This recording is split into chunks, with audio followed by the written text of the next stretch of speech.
His holiness. Glory and all honor belongs to you. Hallelujah. Majesty. Worship His majesty. Unto Jesus be all glory, power, and praise. Hallelujah. Magandang umaga po sa lahat ng mga kapatid sa Panginoon, sa Mighty Warriors Christian Fellowship. Magandang umaga sa mga kapatid sa QICM sa Doha, ang mga Praise Days and Families, ang mga kaalsad group ko before na nasa Doha rin, at sa lahat pa po na nai-forward at nakikipag-aral po sa amin. Magandang umaga po. Kasihan tayong lahat ng banal na Espiritu upang maintindihan natin ang kanyang salita. Tayo po ay manalangin. Nagagalak po kami, Panginoon, na lumapit sa inyo sa umagang ito. Maraming salamat sa paggising nyo sa bawat isa. Salamat sa pagkakataong binibigay nyo oportunidad upang kami makapag-aral ng iyong salita. Ipinadadala nyo ang inyong salita at kami nagsisigaling magmula sa aming espiritu na makakakain ng iyong salita, ang aming kaluluwa, ang aming mga katawang lupa. Maraming salamat, Panginoon, sa lahat ng biyaya mo sa pagpapahayag ng iyong salita. Ang salita mo ang pinakamakapangyarihan sa lahat. Amin kang pinararangalan at pinapupurihan sa pangalan ng Panginoon Kristo at sa kapangyarihan ng Banal na Espiritu na siyang gagabay sa amin upang ito ay aming maunawaan. Amen. Amen. Good morning, Sister Evelyn Oblea. Ayan. So tayo po ay magsisimula ng panibagong pag-aaral magmula po ngayon. Kaya nilagay ko po uli yung topic 1. Ayan. Sister Gian Bravo, ayan. Good morning. Kaya, ang atin pong pag-aaralan ay ang mga pundasyon para sa pananampalataya. Makikita po natin sa kanyang salita na ang sinasabi po sa atin, marami tayong sisiyasatin sa pag-aaral natin ng mga topic na ito. At paano natin higit na makikilala kung sino ang Diyos na sinasamba natin sa Espiritu at sa katotohanan. Sino ang Diyos? Ang kapangyarihan ng salita ng Diyos. Alam niyo po, ang salita ng Diyos ang pinakamakapangyarihan. Makikita po natin yan sa ating mga pag-aaral sa mga susunod na panahon. Siyempre po, ang banal na Espiritu, pag-aaralan din po natin ang espiritual na ating pakikipaglabang espiritual dito sa lupa at ang pagbabalik ng ating Panginoon Kristo. Habang nauunawaan natin ang mga paksang ito, higit nating makikita ang ating mas maliwanag na pananaw patungkol sa Diyos. Dito po sa Awit 119, Awit 119, 165. Basahin po natin. Awit 119, 165. Ito po ang ating mababasa. Dito po tayo una magsisimulang mag-aral. Psalm 119, verse 165. Ang sabi po ng salita ng Diyos, ang magmahal sa utos mo'y mapayapa iyong buhay. Matatag ang taong ito at hindi na mabubuwal. So ang pag-aaral po ng salita ng Diyos ay napakalaking benepisyo para sa ating buhay. Lalo na tayo mananampalataya. Tayo'y tagasunod ng ating Diyos. Tayo'y kanyang mga anak. Di lang tayo sumusunod sa ating Panginoon Kristo sapagkat tinanggap na natin siya bilang sariling tagapagligtas at manunubos ang ating buhay, kundi higit pa nating makikilala ang patungkol sa Diyos. Sapagkat ang sabi po ng ating Panginoon Kristo, siya ang daan, siya ang katotohanan at ang buhay, at walang makakarating sa Ama kundi sa pamamagitan niya. Kaya, ang kabuuan po ng Biblia ang ating pag-aaralan. Siyempre po, hindi na natin matatapik ng one by one yon. Pero habang tayo ay nag-aaral, ay higit tayo mapapalapit sa ating Panginoon. Ang sabi po niya, ang salita, ano ba ang nagiging bunga ng pagkakaalam natin when we want to know about God? Hindi lang yung head knowledge, hindi lang yung alam natin sa sa ating kaisipan, kundi ito'y karanasan natin. Pero kailangan maturuan tayo ng tamang pananaw. Subalit ito po magiging bunga nun. I-highlight nyo po yan sa inyong Biblia. Ang nagmamahal sa utos mo'y mapayapa yaong buhay. Tingnan nyo po. Pag minamahal natin ang salita ng Diyos, ang Diyos po ay nagpapahayag ng kanyang salita. So, ang mga bagay na sinabi niya, sabi niya doon, kung minamahal natin ang mga utos niya, minamahal natin ang Diyos. Siyempre po, sapagkat iyon ang iniutos niya, yun ay sinabi niya, yun ay ipinahayag niya. Sabi niya, mapayapa ang buhay. So marami pong mga tao naghahanap ng kapayapaan, pero matatagpuan natin ang tunay na kapayapaan sa pamamagitan ng Diyos na siyang lumalang sa ating lahat. Eh, sabi niya, ang magmahal sa utos mo'y mapayapa yaong buhay. Good morning, Sister Lenlen Manansala Dulo. Ayan. Mapayapa yaong buhay. Sapagat po ang kapayapaan na hindi nagsisimula sa mga sirkumstansya saan nakapaikot sa atin. Kapag tayo pinagpala, kapag tayo may mga kakayanan, kapag ang mga anak natin halimbawa, mga apo, maayos ang kanilang pamumuhay, parang sinasabi natin mapayapa tayo. Hindi po, ang kapayapaan ay nagsisimula inward, dito po sa kalooban natin. At ang Diyos po, ang siyang nagpapayapa ng ating mga kaisipan, ng ating damdamin, ating mga desisyon. Kaya magaan ang lahat ng bagay sa atin. Hindi dahil sa wala tayong mga pagsubok, kundi dahil ang presensya ng Diyos ang nasa atin. Ayan, sabi niya, kapag binamahal natin ang utos niya, mapayapa ang ating buhay. Tapos ang sabi pa, so tingnan niyo po, ang tunay na naghahanap ng kapayapaan ay matatagpuan lamang sa Diyos. Sa Kanya lang po matatagpuan ang tunay na kapayapaan. Ang mundong ito, hindi tayo bibigyan ng kapayapaan, kaguluhan ang binibigay sa atin. Subalit, ang Diyos, ang Kanyang salita, ang ibinibigay sa atin ay mapayapang buhay. Yung pong mapayapa, hindi naman po ibig sabihin na wala tayong challenge, kundi mapayapa dahil ang ating Diyos ang nagpapayapa sa atin. Sa ating kalooban, sa ating damdamin, sa mga sitwasyon na ating buhay. Hindi nagiging mabigat sa atin ang mga bagay-bagay na ating nararanasan araw-araw sapagkat nagiging magaan ito sapagkat ang salita ng Diyos ang nasa sa atin. Ayan, good morning. Sige po. Brother Freddy, ayan. Manalo, good morning. Ayan. O si Sister Rowena po yon. Sige. Sige po, pag-pray po natin, Sister Lenlen, ang kanyang pamangkin na si RJ para sa kanyang kagalingan. Yes po. Ngayon, ang magmahal sa utos mo'y mapayapa iyong buhay. Psalm 165 verse 1, Psalm 119 o awit 119, 165, verse 165. Matatag ang taong ito at hindi na mabubuwal. So tignan niyo po. Ang isa pong bagay sa buhay ay yung may matatag kang damdamin, matatag ang iyong iniisip. Hindi ka mabubuwal. Yun po ang sabi. So ang Diyos ang nagpapatatag sa atin sa pamamagitan ng kanyang salita. Kaya matatag ang taong ito at hindi na mabubuwal. Ayan po. So pagbulay-bulayin po yung awit 119 verse 165. So diyan po tayo nagsisimula. Kapag po alam natin ang salita ng Diyos, hindi rin po tayo matitisod o mabubuwal.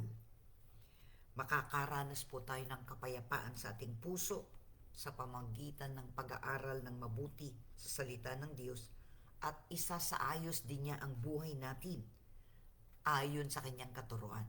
So, habang tayo po ay nag-aaral ng salita ng Diyos, inaayos niya ang buhay natin, inaayos niya ang ating pag-iisip, inaayos niya ang ating mga desisyon, inaayos niya ang lahat ng bagay.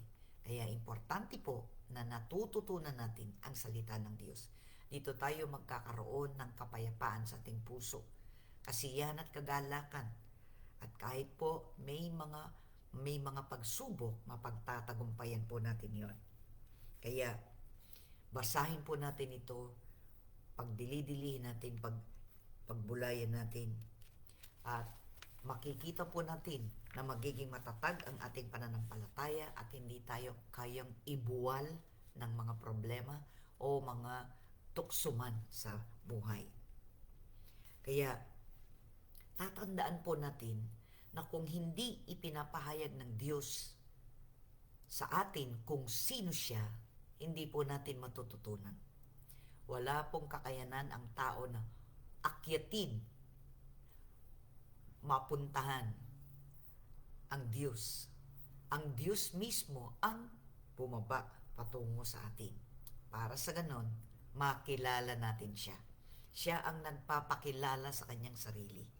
Hindi natin siya makikilala kung hindi niya ito ipakikilala. Kaya po sa Biblia, sa lahat ng mga libro sa buong mundo, ito po ang pinaka-importante. Sorry po. Pinaka-importante ang salita ng Diyos. Excuse me po. Sapagkat dito po natin mababasa ang patungkol sa Diyos mismo. Ano ang ginawa niya? Paano niya ginawa? Lahat ng bagay na kailangang matutunan natin patungkol sa Diyos na lumalang sa atin ay nasa Biblia. Sapagkat yun ang kanyang mga salita. Kaya po, kung hindi niya ipinahayag, hindi natin makikilala ang Diyos. Kung hindi niya isinulat, ipinasulat sa tao, hindi natin siya makikilala. Hindi natin kaya sa ating sarili lang na kilalanin siya.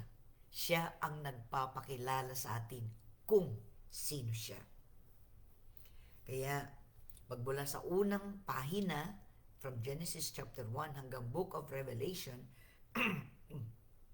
excuse me po, ay ang Diyos ang nagsasaad sa atin, nagsasabi sa atin, nagpapahayag kung ano ang kalooban niya. Kilalanan natin ang mga kapamaraanan ito. Ayun, dito po, simulan natin sa Genesis chapter 17 verse 1. Sa Genesis chapter 17 verse 1. Genesis chapter 17 verse 1. Ganito po ang sinasabi ng salita ng Diyos.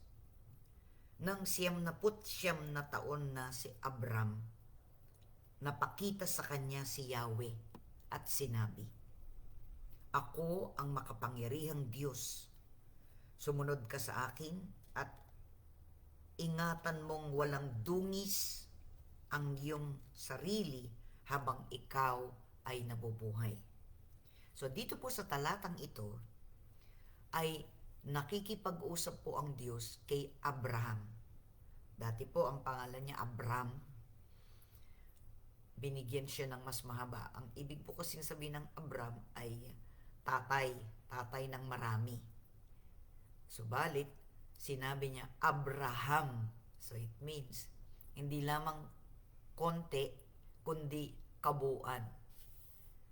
Kaya po, ipinahayag ng Diyos ang kanyang sarili kay Abraham. Sabi niya, nagpakita siya sa kanya. Ito po sinasabi ng salita ng Diyos. Tapos nagsalita ang Diyos.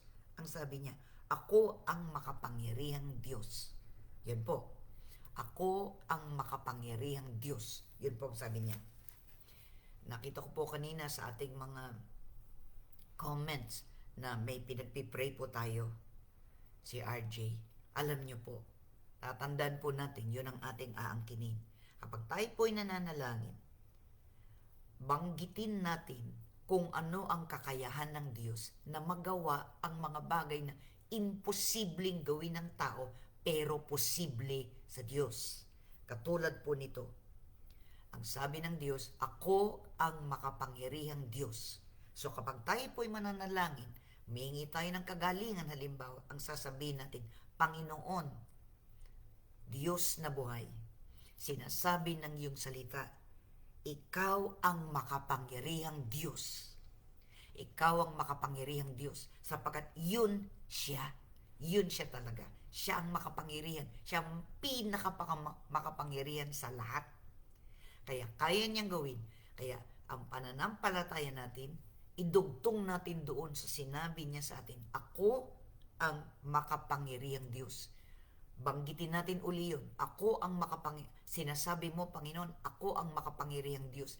Inaangkin ko na ang kapangyarihan mong iyan ay maipahayag mo sa sitwasyon ni RJ, halimbawa po, na siya'y pagagalingin mo sa pangalan ng Panginoong Kristo na Diyos na buhay. Yun po. Kasi po, napakamakapangyarihan ng salita ng Diyos. Banggitin natin kung sino siya at ano ang kaya niyang gawin. At yun ang ating angkinin sa ating panalangin. Sinasabi ko lamang po yan base sa inyo pong comments ngayon. Kaya nga, sapagkat siyang makapangyarihang Diyos, walang bagay na hindi niya magagawa para sa atin. Ngayon po, kung kulang tayo ng pananampalataya, halimbawa, ang sabi po ng salita ng Diyos, faith cometh by hearing. Ang salita, ang pananampalataya ay dumarating sa pakikinig. Dumarating. It comes to us. Pumapasok sa atin. It envelopes us. Ang salita po ng Diyos, ang kakayanang magtiwala sa Diyos ay dumarating sa pamamagitan ng pakikinig. So sa oras na ito, habang tayo nakikinig, gumagawa ang Panginoon sa ating buhay. Nagpapalinaw siya ng kaisipan. Nawawala ang anumang mga alalahanin, kundi ang kapangyarihan ng Diyos ang pumapasok sa atin. Kaya napakahalaga po na kilalanin natin ang kapangyarihan niya. Ipinapahayag po niya yan. Sinasabi niya sa atin. Walang paraan na malaman natin ito kung hindi siya mismo ang nagsabi. Pero dahil sinasabi niya, iyon ang ating aangkinin. Iyon ang ating babanggitin sa panalangin. Amen po. Hindi lang tayo basta humihiling ng kagalingan, kundi ano ang sinasabi ng salita ng Diyos patungkol sa kagalingan? Ano ang sinasabi ng salita ng Diyos patungkol sa kapangyarihan ng Diyos na magpagaling? Yun po ang ating inaangkin. We quote the scripture and say it by faith. Sabihin natin to ng may pananampalataya. Subalit kung kulang man tayo ng pananampalataya, ang sabi ng Panginoon, kahit naggabutil lamang ang ating pananampalataya, as small as a mustard seed, sabi niya, pinakamaliit, excuse me po, pinakamaliit man na buto, sabi niya, we can move mountains. Kayang-kaya na nating paalisin ang mga bundok. Yun po ang sabi ng salita ng Diyos. Anyway, tuloy po natin. So, nagpahayag po ang Diyos kay Abraham at sinabi niya, ako ang makapangyarihang Diyos. Yun po sabi niya. Pero may idinagdag siya, sumunod ka sa akin at ingatan mong walang dungis ang iyong sarili habang ikaw ay nabubuhay. Napakaganda po nun. Kung nais po natin maranasan, makilala ang Panginoon, ang mga sinasabi niya, ang gagawin natin. Ano po ba ang magiging pakinabang sa atin kung alam natin ang salita at hindi natin ito sinusunod? Kaya ang sabi po, sumunod ka sa akin. So yun po ang sinasabi niya kay Abraham. Pinapahayag niya siya ay makapangyarihang Diyos. Pero ang sabi niya sa tao, ang kausap niyang tao, si Abraham ang kausap niya, sabi niya, sumunod ka sa akin at ingatan mong walang dungis ang iyong sarili habang ikaw ay nabubuhay. Yun po ang sabi niya. So, kapag nais natin talaga makilala ang Diyos, ang kapangyarihan niya, ang kakayanan niya, kailangan po lalapit tayo sa Kanya ng may buong pagpapakumbaba. Kaya nga po, kinailangan natin na tanggapin ang Panginoong Kristo bilang sariling tagapagligtas at manunubos ng ating buhay kasi hindi natin mararanasan ang kailangan nating maranasan kung wala tayong kaugnayan sa Kanya. Kaya, kung tayo makikipag-ugnay sa Kanya, sigurado. At kung sino po ang nag-ugnay sa atin ay ang ating Panginoong Kristo. Kaya nga sa pamamagitan ng pangalan ng Panginoong Kristo, ating maaangkin ang lahat ng biyaya at pagpapalang inilalaan ng Diyos sa mga taong sumusunod sa Kanya. Kaya nga po, susunod tayo sa Kanya. Yun po ang sinasabi ng salita ng Diyos. Ingatan natin na walang dungis ang ating sarili habang tayo ay nabubuhay. Higit na ipapahayag ng Diyos ang Kanyang sarili sa atin kapag nagnanais tayong maging karapat-dapat sa Kanya. Nagnanais tayong sumunod sa Kanya. Nagnanais tayong maranasan na siya ang Diyos na buhay. Hindi siya patay, siya ang Diyos na buhay. So, yun pa lamang po isang talata ng pagpapakilala ng Diyos sa atin. Sabi niya, siya ang makapangyarihang Diyos. So, dumako naman po tayo. Psalm 95 verse 6. Awit 95 verse 6. Punta po tayo doon. Sundan niyo po ako sa inyong mga Biblia. Psalm 95 verse 6. Ito po ang sabi niya. Tayo ay lumapit, sa kanya'y sumamba at magbigay galang. Lumuhod sa harap nitong Panginoon sa ati lumalang. So ito po. Una, sinabi niya kanina sa Genesis 17 verse 1, siya ang pinakamakapangyarihang Diyos. Ngayon, sinasabi niya, siya ang lumalang sa atin. Panginoong lumalang sa atin. He made us. Tayo ang likha. Tayo ay katha. Tayo ay inisip ng Diyos na gawin. Ang tao ang creator, ang lumalang, ang nagdisenyo, lahat ng bagay, kung sino ang tao, ang Diyos ang gumawa nun. Walang iba, sinasabi na ng Biblia sa atin, siya ang lumalang sa atin. Napakagandang bagay po yun. So, sa bawat pagtingin natin sa ating sarili at sa pagtingin natin sa ating kapwa, masasalamin natin ang Diyos sa bawat isa. Sapagat ang Diyos, ibinigay niya sa atin ang kanyang spirito. Mayroon tayong spirito. Mayroon tayong kaluluwa. Mayroon tayong katawan. Pero kapag nakikita natin ang ating sarili, siyempre ito lang pong katawan ang ating nakikita. Panlabas lang po yan. Pero sa loobin natin, sa kalooban natin, nandun po ang spirito at ang kaluluwa natin. Yung spirito po natin na ibinigay ng Diyos, yan ang ating connection sa Kanya. Yan ang ating connection. Yung kaluluwang binigay ng Diyos sa atin, yun po ang kakayanan nating magkaroon ng emosyon. Yung umibig, magalit, yung mga ganong bagay. Malungkot, tumawa, gumawa. Sa emosyon po yan. Yun po'y bahagi ng ating kaluluwa. Yung ating kakayanang mag-isip. Yung kakayanan nating mag-isip, galing din po sa Diyos yan. Yung kakayanan nating magdesisyon.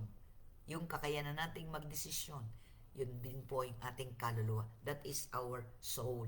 And then we have the body. Tapos ito pong ating katawan.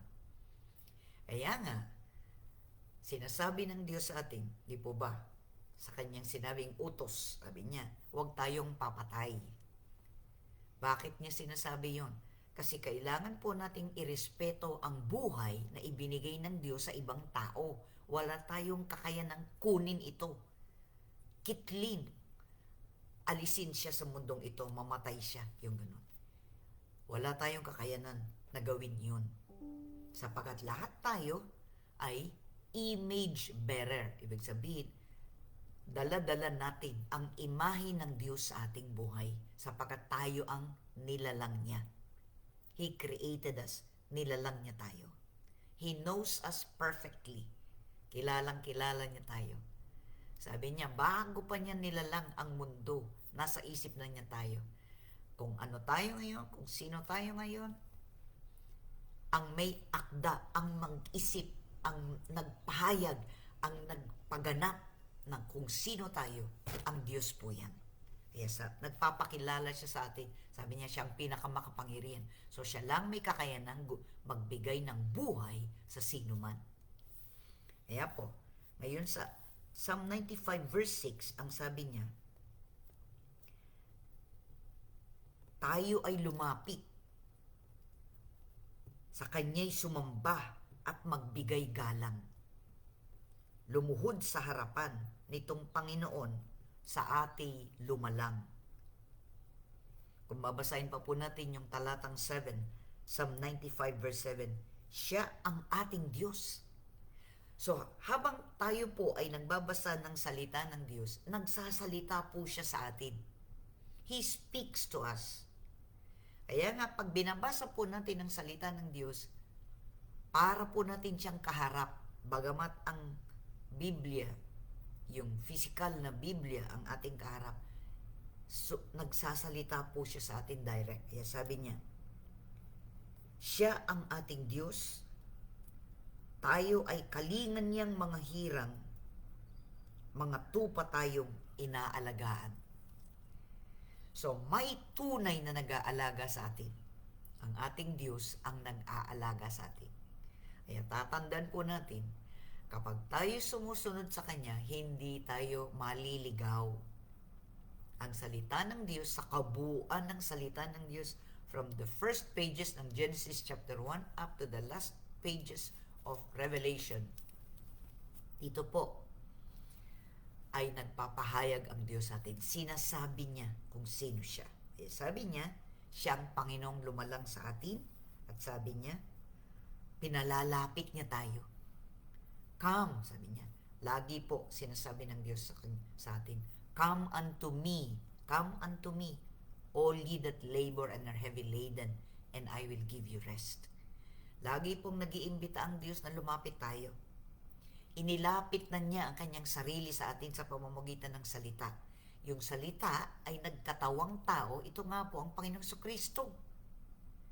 Kaya inilapit na ng Diyos ang kanyang sarili sa atin sa pamamagitan ng kanyang bugtong na anak na si Jesucristo, na siyang naging dahilan upang makapagbalik loob tayo sa Diyos. Dahil noon, nung una niyang nilalang ang tao, nagkasala ang tao, napalayo. Ngayon, inilapit ng Diyos ang kanyang sarili sa atin sa pamamagitan ng Panginoong Jesucristo. Kaya ngayon, ang panawagan niya, inilapit ko na ang sarili ko sa inyo, lumapit kayo sa akin. Come unto me. So, lahat ng lumalapit sa Diyos ay hindi mabibigo. Tatandaan po natin yun. When we come to God, at tayo'y nagpapakakumbaba sa Kanya at lumalapit sa Kanya, hindi niya tayo tatanggihan sapagkat lagi siya nag-iimbita na lumapit tayo sa Kanya. Nga sabi po, tayo lumapit sa Kanya'y sumamba at magbigay galang. Yun po, ang paglapit natin ay reverential fear, ika nga, magbigay galang sa Kanya sapagkat siya ang lumalang sa atin, siya ang may akda ng ating buhay, siya ang nagbigay ng lahat ng ating kakayanan. Lahat ng bagay na nasa atin, galing sa Kanya. Yan, sabi niya. Siyang lumalang. Siyang kumakalinga sa atin. Tayo Kanyang mga hinirang. Itinakda ng Diyos. Bawat isa sa atin. Hindi ang mga magulang natin, kundi ang Diyos mismo ang nagbigay buhay sa atin. Tayo ay Kanyang mga tupa na inaalagaan. Ayan, napakaganda po ng pagpapahayag ng Diyos ng Kanyang sarili sa atin. Ngayon, sa Bagong Tipan, in the New Testament, sa Bagong Tipan, Luke 11:1, Luke 11:2, Luke, sa libro ni Lucas, ikadalawang kabanata, Luke 11:2. Sa Lucas, ikalabing isang kabanata, talatang 2. Basahin po natin. Luke chapter 11 verse 2. Ano po ang sabi? Sinabi ni Jesus. So ito na po ating Panginoon Jesucristo. Sa Bagong Tipan. Kung kayo'y mananalangin, ganito ang sabihin ninyo. Ama, sambahin nawa ang pangalan mo. Magsimula na sana ang iyong paghahari. So ngayon, gusto ng ating Diyos, hindi lamang sa siya'y lumalang sa atin. Gusto niya ng ating relasyon sa Kanya ay parang isang ama. Nalalapitan natin, nakalalapit tayo sa Kanya. Kaya kapag tayo ay nananalangin, lagi tayong magsasabi ng Ama. So sapagkat siya ang ating Diyos Ama. Hindi lamang sa Diyos na Creator, He is also our Father. Father. Napakaganda po ng sound na yon. Napakagandang pakinggan ng ating Diyos na lumalang sa atin ay matatawag natin ding Ama. Meron tayong personal na relasyon sa pamamagitan ni Kristo Jesus. Idinugtong niya tayo sa Diyos Ama who has made everything. Because Jesus is the way, sabi po niya, di ba? Ako ang daan, ang katotohanan at ang buhay, at walang makakarating sa Ama kundi sa pamamagitan ko. Kaya nga, sa pagdating ng ating Panginoon Kristo, nais niyang maipakilala sa atin ang tunay nating Ama, Ama na nasa langit sa pamamagitan niya at sa kapangyarihan ng banal na Espiritu. Ngayon, napakaganda po ng ating sinimulan ngayon. No, kilalanin natin ang ating Diyos para lalong tumibay ang ating pananampalataya. Hindi tayo matitinag, hindi tayo mabubuwal, hindi tayo magkukulang. Kapayapaan na di malirip ang bibigay niya sa atin. Kagalingan sa may mga karamdaman. Kapag tayo sumasampalataya, nothing is too difficult with God. Tayo po'y manalangin. Panginoon, marami pong salamat. Umaasa kami. Ang pag-asa namin ay ikaw. Salamat po. Ipinakilala mo ang iyong sarili sa amin. Hindi man kami ang naghahanap sa iyo, ikaw ang humanap sa amin. Sinasabi mo, kanino ka namin maitutulad? Kanino? You are beyond compare. You are beyond description. Kaya salamat po, Panginoon. Ikayo ang makapangyarihang Diyos. Kayong Panginoon na lumalang sa amin at kayo rin ang aming Ama. Salamat sa lahat po ng biyaya niyo. We praise you and bless you. In Jesus' precious name we pray. Amen and amen. Tanggapin ang kagalingan sa mga nangangailangan ng kagalingan. Tanggapin ang biyaya na kailangan nating lahat. Sa pangalan ng Panginoon Kristo, kung ano ang kailangan, ito ay inyong mararanasan. In Jesus' precious name we pray. Amen and amen. Maraming salamat po at kayo nandyan. Sister Mariette Carlos, Sister Luz Mandap, Sister Rose Dizon. Ayan po yung hindi ko nabanggit kanina. God bless everyone. I'll see you tomorrow. Nagising na po ang aking apo. God bless.